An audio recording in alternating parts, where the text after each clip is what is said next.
안녕하세요. 안녕하세요. 안녕하세요. 오늘도 저 제이와 세미님 그리고 여름님과 함께 영상의 부학의 문을 열었습니다. 와. 예. 오늘은 저희가 댓글로 남겨주신 볼링포 컬럼바인을 준비해봤는데요. 7월 21일 날 무풀 방위대님께서 재밌게 잘 듣고 있습니다. 추천하고 싶은 작품이 있어서 첫 번째는 다큐영화 볼링포 컬럼바인입니다. 미국의 총기 사건을 계기로 마이클 무어 감독이 만든 작품입니다. 해가지고 추천을 주셨는데 이 외에도 다른 작품들을 많이 해주셨어요.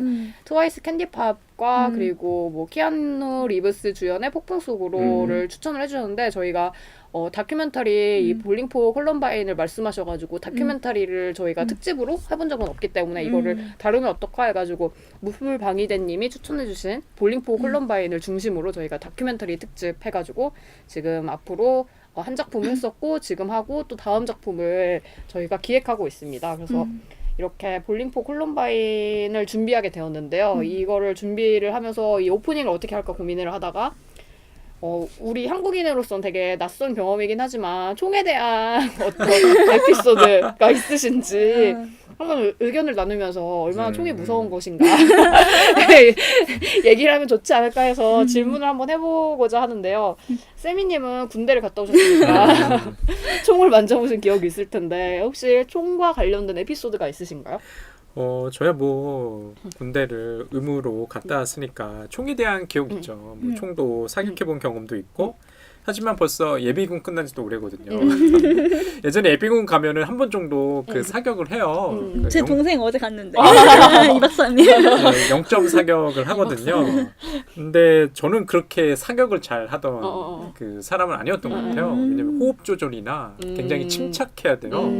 보통 그 군대를 요즘에는 그러겠죠. 뭐 100m, 250m, 뭐 200m 가요. 뭐 150m인가 잘 기억이 안 난다. 그 정도 사격을 하거든요. 근데 사격하는 건 뭐 어떻게 보면은 뭐 레저나 재밌을 수 있어요. 근데 사격에 들어가기 전에 흔히 얘기하는 이제 연습을 하거든요. 이제 자세 연습을 하는데 그게 굉장히 힘들어요. 굉장히 힘들고 몸에 그걸 익혀야 되기 때문에 그런 기억들이 나는데 정말 요즘에 어제도 그런데 미디어에서 저희 또 총기 사고가 하나 났잖아요. 그래서 굉장히 이제 불행한 이제 결과를 뭐 미디어에서 목격을 했는데 이게 지금 오늘 다루는 주제하고도 좀 연관되어 있는 것 같아요. 총이라는 것은 기본적으로 인명을 살상하거나 뭐 사냥 뭐 이런 것들로 쓰이기 때문에 자칫 잘못하면 정말 살인의 도구로 사용할 수 있으니까 이런 것들 좀 조심해야 될 것 같고요. 유튜브나 이런 데 보면 정말 총기에 관심 있는 분들 정말 많거든요. 그 밀덕이라고 예, 밀리터리 덕후 분들이 있어요. 저도 이제 가끔 가다가 국방TV사는 이런 그 프로그램 종종 보거든요. 우리나라 그 무기뿐만 아니라 뭐 미국의 무기라든지 이런 육해 공군을 가리지 않고 막 설명을 해요. 예, 빠져들어요. 근데 꼭 이제 군대를 갔다 와서 빠져드는 건 아니고 저는 이제 남성분들이 굉장히 그런 총기, 화기 그런 로망이 약간 예, 있죠. 그런 로망도 있고 게다가 요즘에 또 보면은 뭐 게임 중에 맞아. 그런 맞아요. FPS인가? 예 그런 것도 좀 많고요. 뭐 배틀그라운드 이런 게임 속에서 등장하는 뭐 총, 무기를 막 소개하는 프로그램도 굉장히 많아요. 실제로 이제 싸는 장면도 보여주거든요. 예, 그런 이제 추억이 있네요. 저 같은 경우는 되게 뜬금없긴 한데 제가 저번 주에 연락이 잘 안 됐잖아요. 제가 휴가를 갔다 왔는데 제가 처음으로 배 낚시를 다녀왔어요. 오, 재밌었겠다. 네, 진짜 재밌었어요. 근데 그때 좀 날씨가 안 좋아서 파도가 심해가지고 저는 멀미가 약간 심한 편이어서 멀미약을 먹고 제가 가족들이랑 가서 어머니도 먹고 아버지는 멀미 안 하셔가지고 그리고 또 아버지는 낚시를 좋아하셔서 배 낚시를 가끔 가셨거든요. 그래서 같이 요새는 가자미철이래요. 그래서 가자미 낚시를 이렇게 해가지고 되게 재밌고 즐거운 시간을 보냈는데 제가 맨날 도시어부 좋아한댔잖아요. 이번에 알래스카 특집을 하더라고요. 황금 배지를 얻으셔가지고. 근데 거기서는 물고기가 굉장히 크니까 물고기를 잡으면 총으로 이렇게 쏴서 죽이더라고요. 근데 그거 그냥 예고편만 봤는데 너무 로망이 생기는 거예요.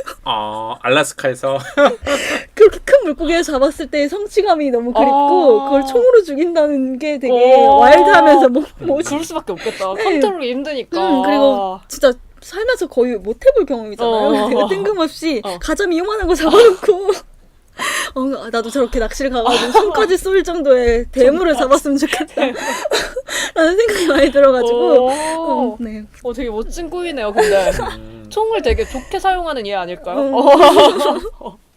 어쨌든 우리의 식량을 의식주를 위해서 사용하는 거니까 되게 멋진 총기의 사용인 것 같은데 여러분들의 의견은 어떤지 여름님의 이 로망에 대해서 동물보호협회에서 이제 저 이렇게 총기에 대해서 얘기를 하면서 영화 얘기를 꺼내봤는데요. 오늘 하는 영화는 마이크 무어 감독의 2002년에 제작한 볼링 포 콜럼바인입니다. 그래서 이름에서도 나오듯이 이 영화는 콜럼바인 고등학교에서 일어난 총기 난사 사건을 다루고 있는 영화입니다.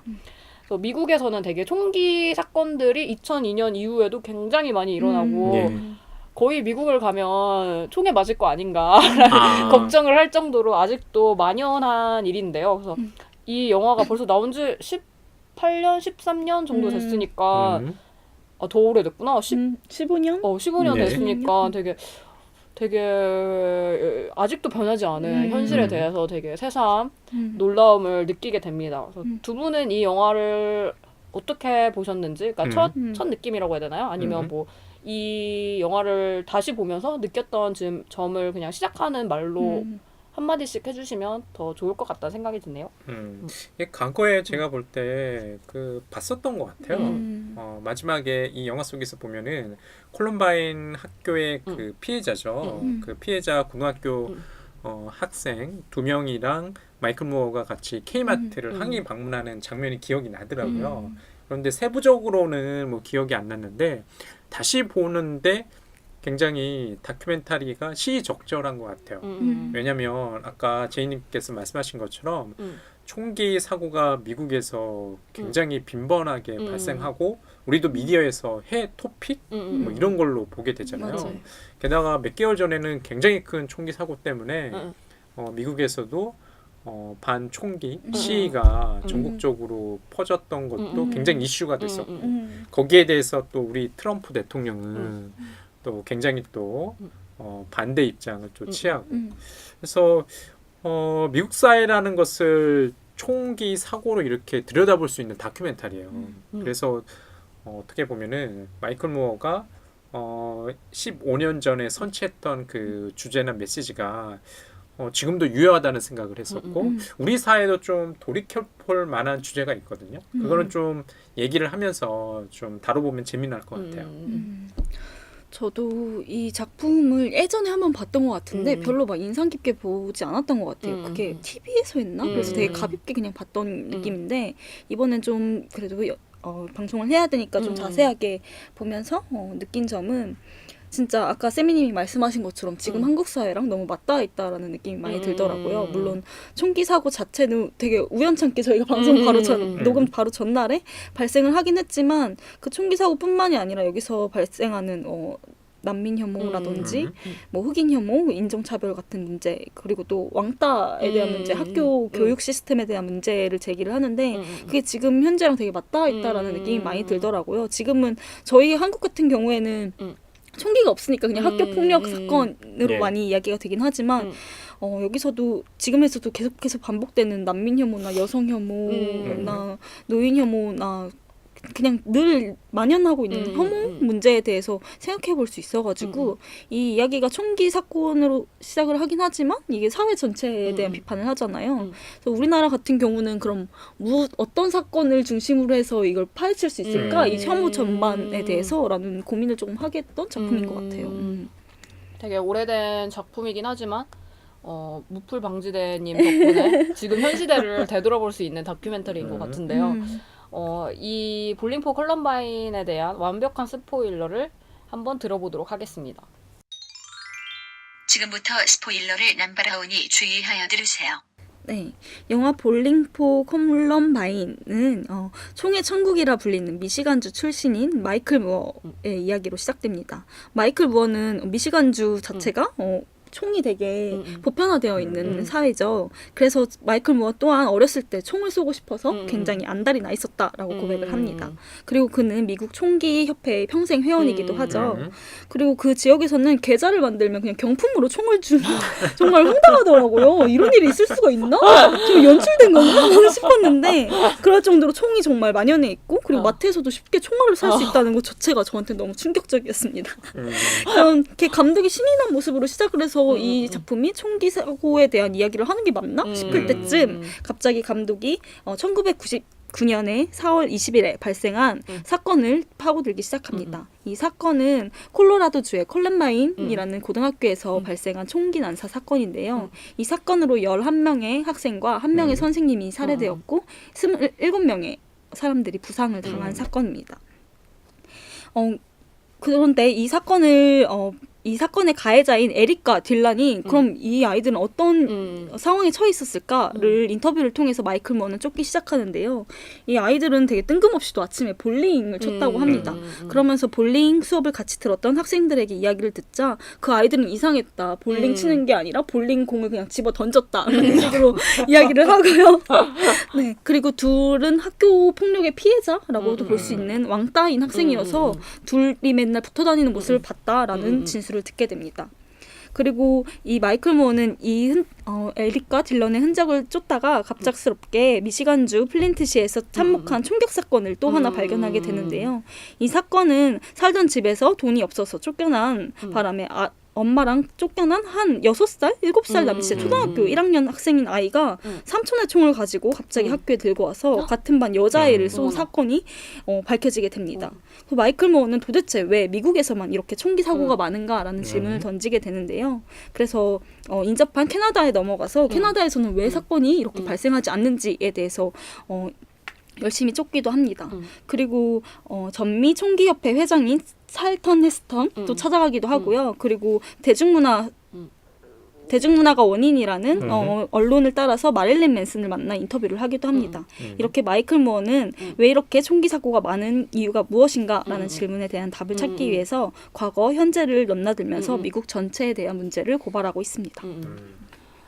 마이클 무어 감독의 볼링 포 콜럼바인을 저는 본 것 같기도 하고 안 본 것 같기도 하고 그러긴 한데 그래서 근데 그런 마이클 무어가 어딘가에 찾아가가지고 막 그런 모습 막 분주하게 이 진실을 추적하기 위해서 막 다니는 모습이 생각나기는 하거든요. 그래서 이 영화에서도 마찬가지로 왜 이 콜럼바인 총기 난사 사건처럼 왜 이 총기 사건이 왜 미국에서만 일어나느냐에 대한 원인을 추적하는 게 이 영화의 주요한 플롯인 것 같은데요. 두 분이 봤을 때는 이 다큐멘터리와 별개로 왜 미국에서만 일어나시는 것 같으세요? 일단은 그 미국에서는 제가 알기로는 그 헌법이죠. 헌법의 그 무기, 개인의 그 신상 안전을 위해서 무기 소지가 허락되잖아요.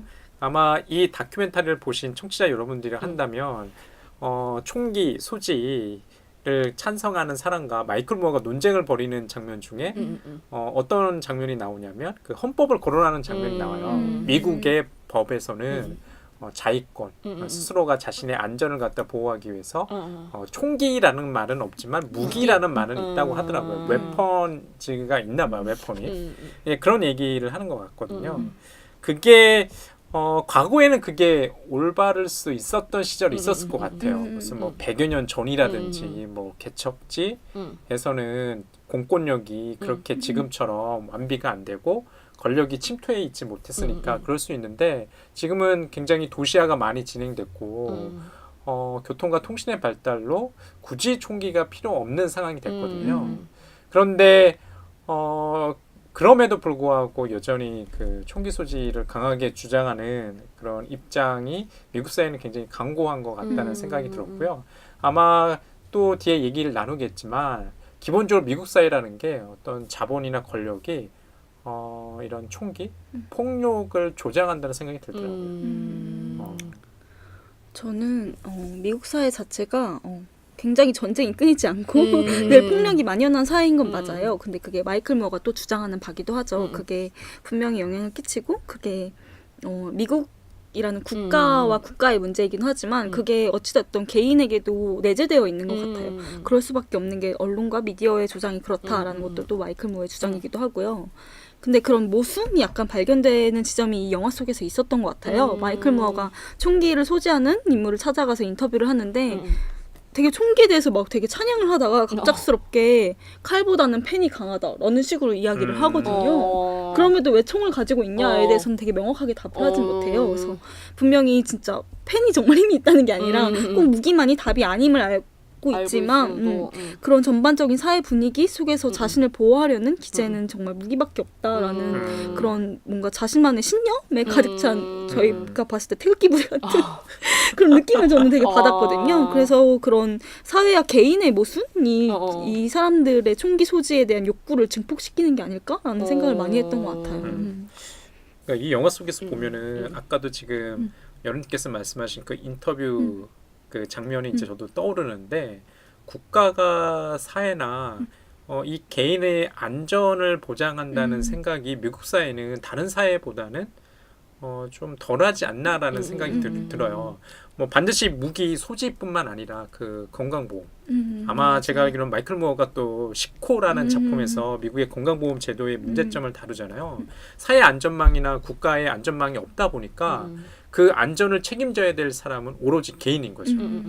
개인이 자신의 어떤 생존과 이 행복을 위해서 모든 것들을 책임져야 되니까 국가가 보이지 않는 것 같아요. 미국 사회가 보면 흔히 얘기하는 이제 신자유주의, 기본적으로 신자유주의는 자기 개발의 논리에 따라서 개인의 경우에는 이제 움직이는 사회인데, 그게 전형적으로 지금 총기 소지에서도 좀 드러나지 않나라는 생각이 들어요. 두 분이 말씀하신 거에 따르면 약간 모순이 드러나는 게 총이라고 말씀하시는 것 같은데 저도 생각해보면 총이 남들은 다 있는데 나만 총 없으면 맞아요. 나는 그냥 총에서 그냥 써주고 그러니까 그들과 맞서기 위해서 어쩔 수 없이 나조차도 총을 갖고 싶지 않은 나도 총을 갖게 만드는? 맞아. 내가 펜 들어봐. 나는 어차피 총에 맞아 죽을 텐데. 약간 그런 모순을 발생시키는 게 이 총기 산업이 아닐까라는 생각이 많이 드는 것 같네요. 근데 이 두 분의 얘기를 듣다 보면 이 가해자인 에릭과 딜런의 문제라는 생각이 많이 들지 않는 것 같아가지고 이 가해자 두 사람에 대해서 이 영화에서 어떻게 표현을 하고 있는지가 궁금해요. 아예 생각도 안 날 정도로 제 기억엔 아예 삭제된 사람들로 느껴져가지고 이 영화 속에서 그 에릭과 딜란이라는 이제 가해자죠. 그러니까 콜롬비아 총격 사건의 가해자이자 뭐 피해자라고도 볼 수 있을 것 같아요. 왜냐하면 그 총기 사고를 벌이고 자살하잖아요. 이 두 고등학생이 이 지금 인물이 영화 속에서는 그렇게 두드러지게 표현되어 있지 않죠. 저는 오히려 이 영화가 왜 볼링포 콜럼바인일까? 콜럼바인이라는 그 도시가 내지는 그 학교가 중심에 있다고 생각하지 않거든요. 마치 그 어떤 문제를 제기하고 싶은데 이 사건을 소재로 해서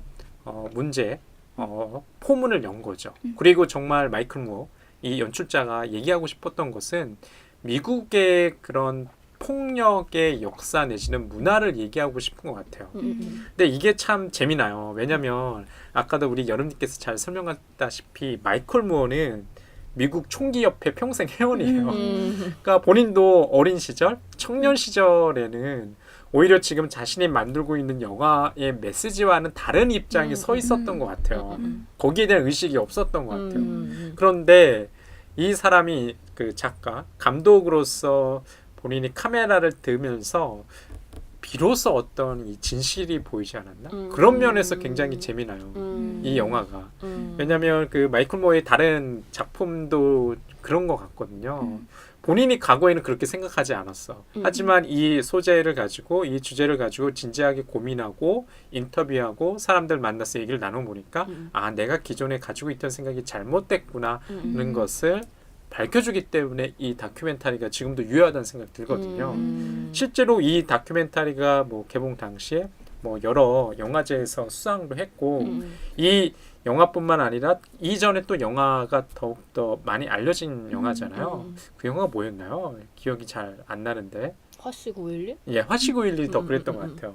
그러면 이 영화를 소개할 땐 항상 마이클 무어가 아카데미 영화제였나요? 그 수상 소감을 항상 그 트레일러로 보여주더라고요. 거기 보면 막 싸워요. 부시한테 욕하고 야유 들리고 환호 들리고 하면서 당신들도 똑같다. 이게 너무나 좀 도발적이면서 재미난 요소이죠. 이 영화 그래서 좀 재미난 것 같아요. 저는 약간 그런 에릭과 딜런의 목소리가 삭제된 게 약간은 불만이 있었던 것 같아요. 물론 이 세미님 말씀하신 것처럼 콜럼바인 총기 사건을 시작으로 해서 미국 사회 전체의 문제를 관통한 거긴 하지만 에릭과 딜런이 왜 그런 사고를 벌였는지에 대해서는 그냥 학교 폭력의 피해자처럼 그리는 거에 그냥 그치거든요. 그래서 에릭 딜런의 목소리가 삭제되고 오히려 저는 그걸 통해서 콜럼바인 사건을 통해서 미국 전체로 그게 경유해서 관통하는 게 아니라 그냥 비약 같다라는 느낌을 많이 받았던 것 같아요. 에릭 딜런의 동기를 단순하게 그냥 취급하는 것 같아가지고 오히려 에릭 딜런이 전혀 중요하지 않고 감독이 주장하고 싶은 그것 사회적인 맥락 자체만 중요하다라고 생각을 하는 것 같고 또 이 사회적 맥락 자체도 그냥 마이클 무어가 취사 선택한 그 일부분에 그친다라는 생각이 많이 들어서 저는 약간 편향된 영화지 않을까라는 생각도 많이 했던 것 같아요. 근데 그랬던 이유 자체가 제가 예전에 이 영화를 그냥 훑어서 그냥 봤을 때도 그냥 책에서 저는 이 영화가 언급된 걸 봐가지고 봤던 것 같아요. 근데 그 책에서 이 영화를 비판하고 있어서 제가 약간 그런 시선이 있는 것 같기도 해요. 제가 비포 베라르디의 죽음의 스펙터클이라는 책에서 이 영화의 문제점을 지적한 걸 봤거든요. 근데 이 영화에서 나오는 건 에릭이란 딜런이란 인물을 삭제한 것이 문제다라고 저처럼 이렇게 짧게 언급을 해요. 이때 얘기하는 게 탈감각화에 대해서 얘기하면서 가상의 시대의 첫 세대에 대한 분석이 전혀 없는 영화다라는 걸 문제하거든요. 근데 이 책 자체가 되게 스펙터클 사회 자체 전반에 대한 이야기이기 때문에 마이클 무어랑은 조금 다른 결의 사회적 문제를 제기하고 있어서이긴 한데 아무튼 저는 그렇게 에릭과 딜런의 목소리가 삭제됐음에도 불구하고 그냥 콜럼바인이라는 걸 되게 전면화시키려는 태도가 조금 불만이었던 것 같아요. 그 영화 엘레펀트도 똑같이 콜럼바인 고등학교 때 총기 난사 사건을 다루는데 거기서는 말씀하신 그 에릭과 딜런의 역할인 아마 가상의 인물이긴 하지만 거기서 모티브를 얻은 건데 똑같이 두 사람이 나오거든요. 근데 거기서도 약간 스펙타클에 현혹되어 있는 그 두 사람이 나와가지고 그 두 사람의 관점으로도 나오고 피해자의 관점으로 나오고 여러 가지 관점이 나오는데 약간 그 영화가 생각이 나가지고 굉장히 다른 방식으로 하나의 사건을 얘기하는 것 같아가지고 그 영화가 생각이 많이 나는 것 같네요. 그런데 전 잘 모르겠어요. 이게 어떤 특정한 세대, 그러니까 스펙타클에 현혹되고 뭐 영상 세대라고 말할 수 있겠죠. 그런 세대의 문제인가?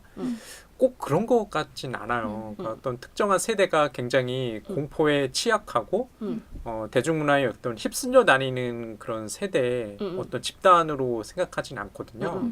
그래서 마이클 무어가 분명히 자신의 시각으로 이 영화를 만드는데 지금 여름님께서 말씀하시는 것처럼 평양되어 보일 수 있을 것 같고 그리고 저는 오히려 마이클 무어라면 어땠을까 그런 지적이 돼서 뭐 어때? 난 이렇게 생각해 라고 대묻고 오히려 말했을 것 같다는 생각이 들어요. 그러니까 우리가 지난주부터 계속 다큐멘터리를 갖다가 얘기하고 있는데 꼭 반드시 다큐멘터리가 객관적이어야 하나? 라는 생각하거든요. 어떤 사회현상이나 내지는 뭐 어떤 문화현상을 다루는 데 있어가지고 저는 꼭 그럴 필요는 없을 것 같아요.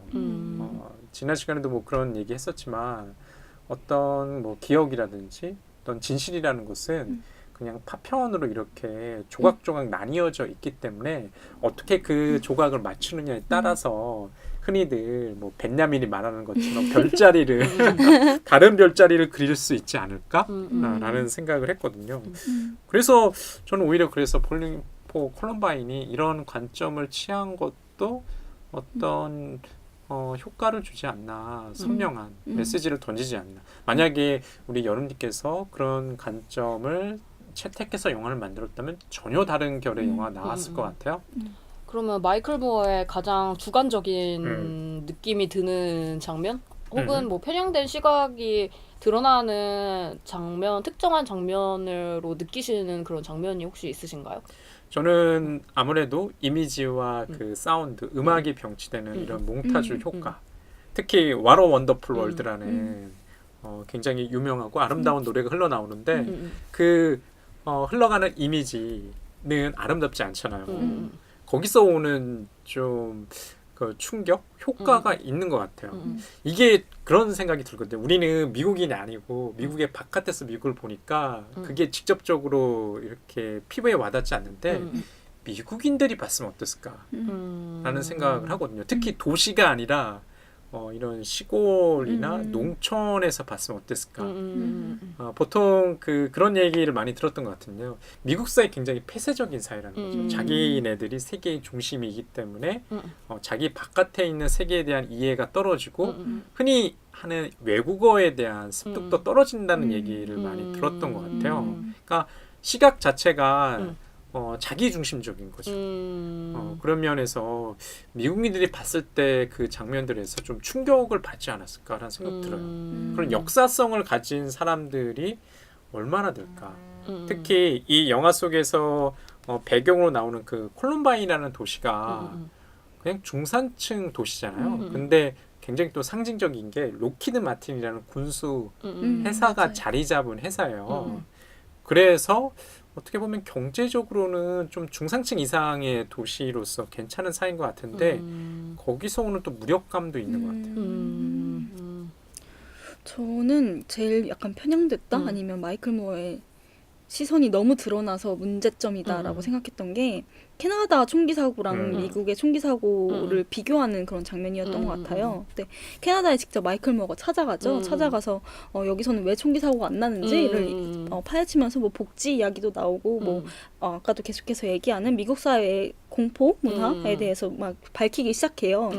근데 그때 저는 그게 되게 명확하지 않다라고 생각을 했거든요. 분명히 수치로 나와 있을 텐데 수치를 사용하지 않고 구전으로 그냥 인터뷰로 확인한 불분명한 정보. 뭐 20년 전에 한 번 있었고 약간 이런 식인 정보만을 그냥 하거든요. 그래서 이걸 왜 일부러 이렇게 썼나? 이거 자신의 의견이긴 하지만 객관적으로 보이는 게 오히려 더 자기 주장에 좋지 않을까? 라는 생각이 들어서 왜 이러는 거야? 라고 싶기도 했는데 그러면서 이 캐나다에서는 치안이 잘 돼 있으니까 서로 안전하다라는 생각에 문을 걸어 잠그지 않는 습관이 있다라고 얘기하면서 막 직접 집에 찾아가서 똑똑 두드리지도 않고 문을 벅벅벅 열거든요. 진짜 열려있나? 계시네요. 죄송합니다. 이러고 막 나가요. 근데 좀 그게 되게 약간 이상하더라고요. 물론 안전해서도 맞지만 그냥 약간 문화 차이잖아요. 그리고 지금 우리나라 같은 경우에도 옛날에는 그랬지만 지금은 더 무서워져서가 아니라 아예 주거 형태가 변했고 좀 생활 형식이 변했기 때문에 지금은 다 아파트에 도어락이니까 문을 다 걸어 잠그고 살고 이런 식으로 뭔가 그런 사회의 차이고 문화의 차이일 뿐이지 이걸 되게 명확한 문제 해결이고 차이점이다라고 보기엔 어렵다라는 생각이 들었거든요. 그래서 저는 되게 마이클 무어가 얼버무린다는 생각을 했어요. 근데 되게 현명하게도 마이클 무어가 이걸 설득시키기 위해서 이 이후에 바로 찰턴 헤스턴한테 찾아가서 물어보거든요. 왜 미국에 또 많이 나는 거 같냐라고 얘기하면 그냥 되게 바보같이 대답해요. 미국은 폭력의 역사가 있어서 막 이런 식으로 얘기하니까 마이클 무어는 그럼 독일은 어떻냐, 일본은 어떻냐라는 식으로 그냥 되묻고 찰턴 헤스턴은 그냥 아무 말도 못하고 되게 바보처럼 그냥 그려내거든요. 그래서 오히려 대답을 못하는 찰턴 헤스턴을 부각시키면서 자기는 나는 뭔가 대답을 했다. 이게 답이다라는 식으로 선동한다라는 생각이 저는 들더라고요. 그래가지고 뭔가 찰턴 헤스턴을 너무 바보로 만든 것 같아가지고 되게 불쌍하다는 느낌도 들고 소송 안 당했나? 그러니까요. 마이클 무어의 주장이 뭔가 오히려 저한테는 그게 캐치가 돼가지고 이게 되게 그냥 단순한 주장에 불과하지 않나라는 생각이 들어서 객관적이진 않다라는 생각을 많이 했던 것 같아요. 근데 그 장면이 제가 생각이 나는 게 그 디트로이트와 강 하나로 떨어진 캐나다의 덴버라는 그 도시였던 것 같아요. 그 캐나다도 미국만큼의 총기를 가정에서 가지고 있는데 총기 사고가 안 난다는 거죠. 이제 그 차이는 어디서 오느냐라고 했을 때 제가 기억하기로는 그 캐나다 사회가 가지는 사회 안정망, 이런 복지, 이런 제도에서 찾았던 것 같아요. 그러니까 그런 것들은 제도적인 것들이고 캐나다의 문화라고 보기에는 그렇고 국가가 그런 것들을 잘 완비하고 있는 거죠. 그런데 유독 왜 미국인들은 그렇게 충동적이고 이렇게 공포에 에워싸여 있을까? 그게 마이클 무어가 진정으로 조금 물어보고 싶었던 것 같다는 생각이 들어요. 근데 물론 그렇죠. 여러분께서 말씀하시는 것처럼 구체적인 어떤 수치를 나열을 해주긴 해줘요. 총기가 이 정도 있고 인구당 이렇다라고는 하지만 캐나다 사회는 일종의 뭘까요? 미국 사회라는 그것을 보여주기 위한 어떤 중고 집단으로서 이렇게 제시되고 있는 것 같아요. 되게 말씀 들어보면 마이클 무어 감독 김호준 같아요. 저도 엄청 생각했어요. 그래요? 좀 느낌이 약간 비슷해요. 느낌이 그렇죠. 인터뷰도 굉장히 공격적이에요. 약간 강유미와 김호준이 생각했어요. 저는. 약간 그리고 되게 자기가 생각하는 주장에 대해서 엄청 밀어붙이는 타입이잖아요. 뭐 맞아요. 밀어붙이는 성향이 좀 비슷하다는 생각이 갑자기 문득 드는데 팟캐스트 김호준 씨가 되게 많이 살렸잖아요. 이 문화를. 그래서 갑자기 김호준 씨가 많이 생각이 나네요. 그러면 세미님께서는 이 총기 사건, 뭐 예. 총기 문화에 대해서 그 원인을 어떻게 보면 공포 문화라고 생각하시는 것 같은데 그러면 이 마이크 무어가 질문하는 것처럼 정부가 잘못한 걸까요? 아니면 대중문화가 잘못한 걸까요? 저는 둘 다 그 이유가 있는 것 같아요. 그러니까 미국 사회라는 그 사회는 전형적인 자본주의 사회고 자본주의라는 어떤 물적 토대에서 운영되는 사회인데 이 자본의 이득을 위해서 그게 뭐 자본가의 뭐 이득을 위해서 공포 문화를 조장한다는 생각이 들었어요. 그게 국가가 조장하는 공포 문화도 있고 미디어가 조장하는 공포 문화도 있고 이 그 공포 문화의 원인이 될 만한 그 주체는 여러 가지가 있는 것 같아요. 일단은 아까 얘기했던 콜럼바인에서 등장하는 그 거대 군수 업체, 그 무기를 뭐 미국 정부에 납품도 하겠지만 분쟁 지역에 그 무기를 팔아야죠. 가장 대표적인 국가가 우리나라잖아요.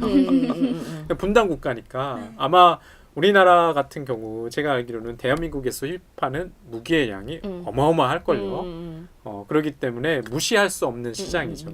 그래서 우리가 분단 국가이기 때문에 이 체제를 아마 계속 유지하고 싶어하는 세력들도 분명히 있거든요. 예.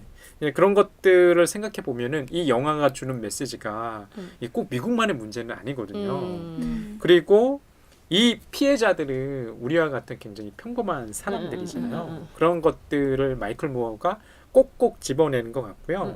대중문화를 그 원인으로 드는 사람들에 대해서, 미디어에 대해서 좀 따끔한 일침을 가하는 것 같아요. 근데 자신의 목소리도 담겨 있지만 저는 좀 기억나는 그 인터뷰가 그 마릴린 맨슨, 그 락 스타인 마릴린 맨슨과 인터뷰가 좀 기억이 남아요. 저는 마릴린 맨슨 잘 몰랐거든요. 그냥 이름만 들고 좀 그로테스크한 어떤 분장, 이미지로만 각인되어 있었는데 마릴린 맨슨이 너무나 인터뷰를 잘하는 거예요. 맞아요. 주인공은 마릴린 맨슨이에요.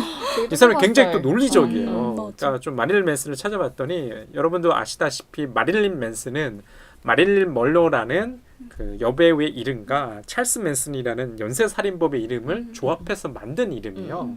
게다가 이 락 그룹의 이름들은 다 그렇다고 하더라고요. 여자 엔터테이너의 이름과 그 다음에 살인범의 이름을 조합해서 만든 거래요.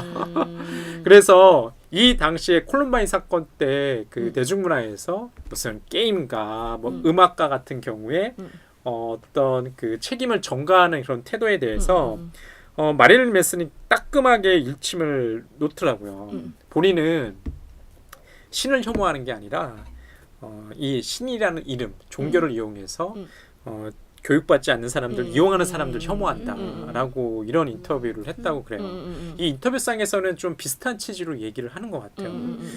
정말 그렇거든요. 우리가 게임 때문에 뭐 폭력이 발생해서 그런 식의 기사도 종종 요즘 나오잖아요. 우리도 이제 게임 문화나 강국이기 때문에 심지어는 게임 셧다운 뭐 이런 제도도 있고 그게 과연 게임 때문에 그럴까? 게임상에서 우리가 정말 뭐 말 그대로 가상 체험을 하는 거잖아요. 뭐 살인이라는 걸.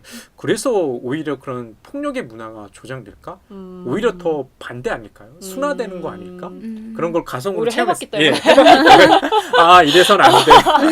충분히 자기의 공포 내지는 이런 폭력을 갖다가 해소했기 때문에 그 충동을 더 이상 현실에서는 더욱더 규칙을 준수하는 사람이 될 수 있는 거죠. 이런 논리도 좀 가능하다고 생각하거든요. 그렇듯하다. 예, 그렇듯하죠.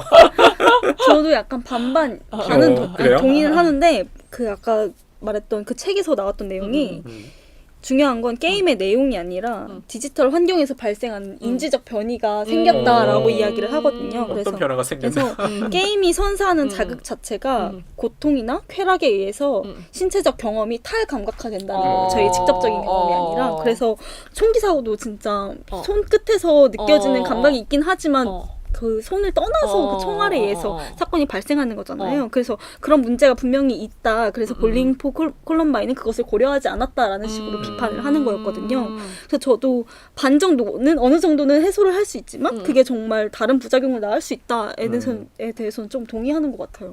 갑자기 생각나는 용어가 있어요. 에드워드 양의 고령과 소년 살해 사건의 마지막 있잖아요. 소년이 소녀를 살해한 뒤에 자신이 살해했음에도 불구하고 그 자리에서 막 깨우잖아요. 일어나라고. 그게 굉장히 충격적이었거든요. 마치 이 살인 내지는 여기도 이제 총기 이런 것들이 게임처럼 다시 리플레이 할 수 있다는 이런 착각을 불러오지 않나? 라는 생각을 떠올리게 하는 장면들이었어요. 그러니까 일종의 망상이죠. 망상. 그러니까 판타지잖아요. 환상인데 우리가 현실과 환상을 구별해내는데 저는 뭐 게임이든 영화든 마찬가지인 것 같아요. 이거는 판타지고 우리가 판타지에서 계속 살 수는 없잖아요. 펜타지를 깨고 나서는 현실로 돌아가야 되는데 현실로 돌아가지 못하는 그 부적응이 발생하니까 문제인 것 같아요. 우리는 어떻게 그 환상을 깰까? 그리고 우리는 환상 어떻게 즐길까? 이렇게 좀 거리두기를 자유롭게 할 수 있다면 좀 문제를 피해갈 수 있지 않을까? 사실은 우리가 이렇게 영화에 대한 얘기도 하고 뭐 영화 공부를 하는 이유도 그런 때 있지 않을까라는 생각 종종 하거든요. 그래서 저는 그 인천 여중생 살인 사건도 되게 많이 생각이 나더라고요. 그래요? 네, 그 둘도 정말 온라인 상에서는 정말 긴밀한 사이였는데 사건이 발생한 오프라인에서는 서로 책임 전가잖아요. 현실로 돌아온 거죠. 그런 혼재됨이 정말 위험하구나라는 생각이 많이 들었어요. 정말 복합적인 원인을 제공하고 있는 거 아닐까라는 생각이 두 분의 의견을 종합해서 생각하면 그런 생각이 많이 드네요. 근데 이 얘기를 들으면 진짜 여름님도 말씀하셨듯이 현 시대에 있는 어떤 사건들, 그러니까 저희는 진짜 총기가 없음에도 불구하고 우리가 살고 있는 이 현 시대에 약간 뭐랄까 조금 같이 이렇게 결합해서 생각하게 되는 것 같은데 요즘에도 되게 혐오가 진짜 난리가 나잖아요. 저희 진짜 혐오 조장 너무 요즘에 심해가지고 스트레스를 정말 많이 받거든요. 물론 제가 누군가를 혐오하지 않으려고 노력하긴 하지만 어쩔 수 없이 저도 인간인지라 설득이 되기도 하거든요. 그래서 되게 이 혐오 문화에 지금 현재 우리 대한민국에서 일어나고 있는 게 이 영화와 되게 부합되는 부분들이 있다는 생각이 드는데 이 부분에 대해서는 어떻게 생각하시는지 궁금합니다. 저는 두 가지 측면이 있는 것 같아요. 아까 혐오의 문화라고 말씀하셨는데 문화라는 건 생각해 보시면 청취자 여러분들도 주어진 것도 있고 만들어진 것도 있어요. 보통 우리가 혐오 문화라고 할 때 그 혐오는 분명히 주어진 게 아니라 만들어진 것이기 때문에 잘못이다라는 이런 윤리적 판단을 내리는 게 저는 올바른 논리라고 생각을 하거든요. 우리도 정말 혐오가 많잖아요. 뭐 여성 혐오부터 뭐 흔히 얘기하는 노인 혐오 아니면 난민 혐오 정말 모든 단어에 혐오의 조합을 갖다 붙이는 사회가 됐어요. 그러니까 혐오라는 말을 이렇게 빈번하게 사용하던 시절이 있었나라는 생각이 무슨 진짜 들거든요. 애기 혐오 막 개 혐오 막 이런 별명도 거 다 있어요. 근데 왜 사람들이 그렇게 적대적일까? 적대라는 건 모순이기 때문에 양립 불가능하거든요. 그러니까 한쪽은 존재하지 말고 없어져야 비로소 그 혐오가 사라지게 되거든요. 근데 저는 그런 일종의 헤이트 스피치가 꼭 한국 사회만의 고유한 문화라고 생각진 않아요. 아까 여기서 등장하는 볼링 포 콜럼바인의 미국 사회도 굉장히 혐오가 넘쳐나는 사회고 그 혐오는 다른 말로 하면 자극이 넘쳐나는 사회거든요. 근데 왜 그럴까? 그거는 점점 먹고 살기가 힘들어서 그러지 않을까? 저는 근본적인 이유는 그렇다고 생각하거든요. 우리가 경제적으로, 물질적으로 풍요로우면 코너에 몰려 있지 않으면 좀 간대한 마음이라든지 우호적인 태도를 지닐 수 있는데 점점 코너에 몰려 있으면 말 그대로 지도 물잖아요. 고양이를 코너에 몰려 있으면 그러지 않을까라는 생각들을 해요. 그렇기 때문에 인지 부조화가 오는 것 같아요. 그러니까 위험하지 않는데 위험한 걸로 가정하고 대응하는 거죠. 그게 원인이 있지 않을까 그런 생각도 저는 개인적으로 가지거든요.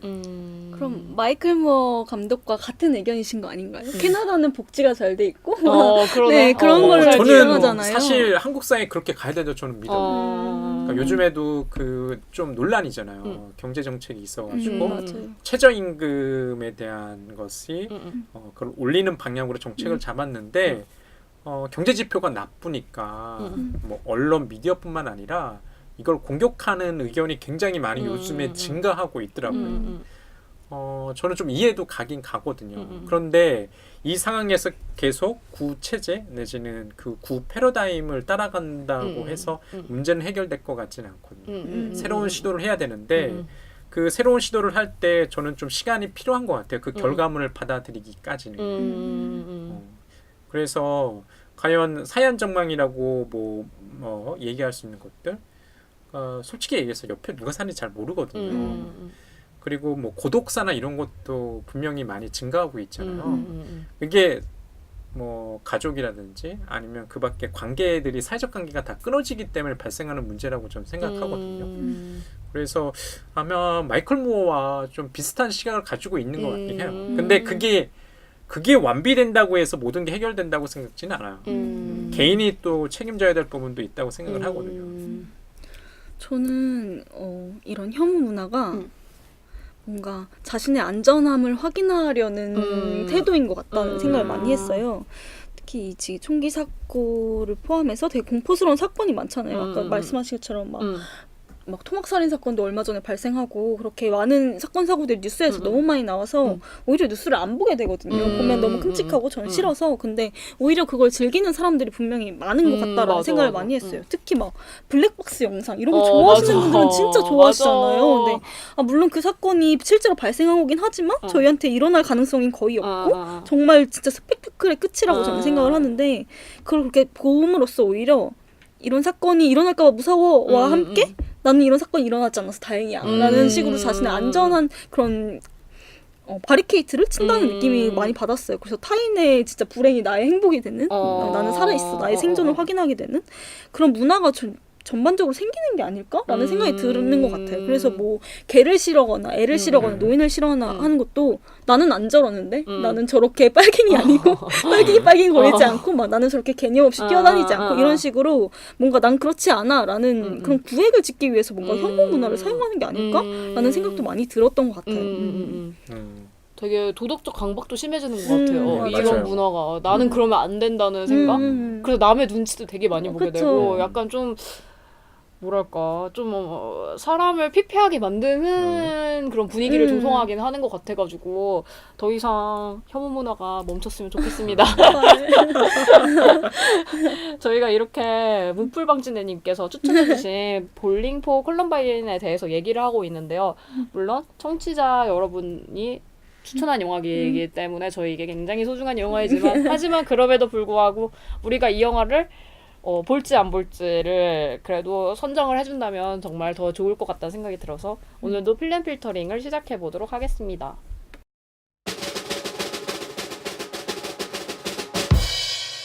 마이클 무어 감독의 영화는 청취자 여러분들이 많이 보셨을 것 같아요. 아까 얘기했던 뭐 10코, 화씨 911 그리고 오늘 소개하는 볼링포 콜럼바인 저는 가장 최근에 봤던 그 마이클 무어 감독의 영화는 이 영화이긴 하지만 그 이전에 캐피탈리즘, 자본주의, 뭐 그 자본주의에 대한 사랑, 뭐 이런 부제가 붙었던 영화를 본 기억이 있어요. 근데 그 영화도 비슷한 결이에요.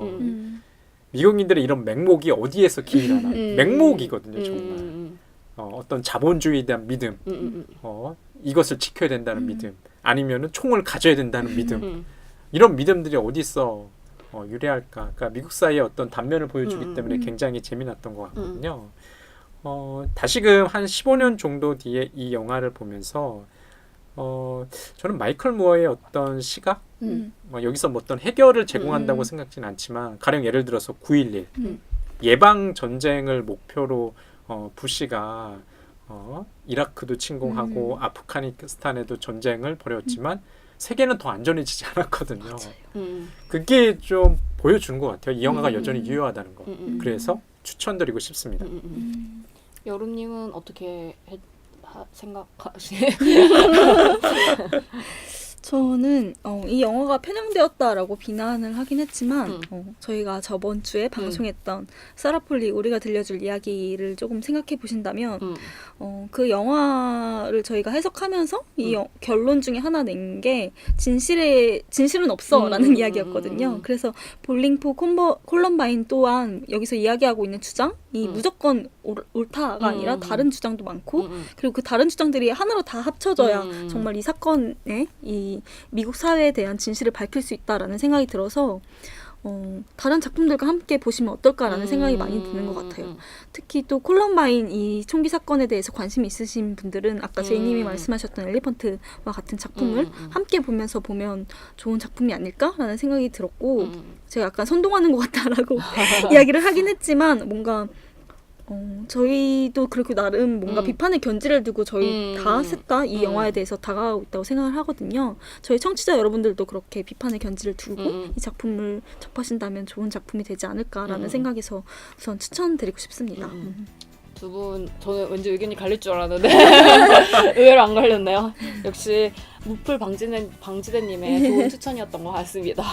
저희 이렇게 무풀 방지대님처럼 좋은 영화 추천 많이 받고 있고 영화 추천해주시면 저희가 그에 따른 어떻게 보면 큐레이팅을 나름 하고 있기 때문에 영화 많이 추천해주셨으면 좋겠고요. 그리고 많이 좋아요와 구독 눌러주시면 더욱더 감사하겠습니다.